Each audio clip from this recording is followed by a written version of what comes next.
Hello friends, welcome to Nila's moral stories. வாங்க எனக்கு story பார்க்கலாம். ஒரு ஊரில் ரிஷி அப்படின்னு சொல்லிட்டு ஒரு பையன் இருந்தாரா.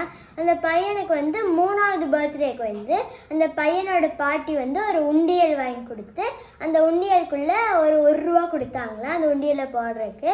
இப்படியே அந்த பாட்டி ஒவ்வொரு மாதமும் ஒரு ரூபா கொடுப்பாங்களாம். அந்த ரிஷிங்கிற பையன் அந்த ஒரு ரூபாயை வாங்கி அந்த உண்டியலுக்குள்ளே போட்டு வச்சுக்குவாரா. அப்புறம் தினம் காலையில் எழுந்திரிச்சு அந்த உண்டியலில் ஆட்டி ஆட்டி பார்ப்பாரா.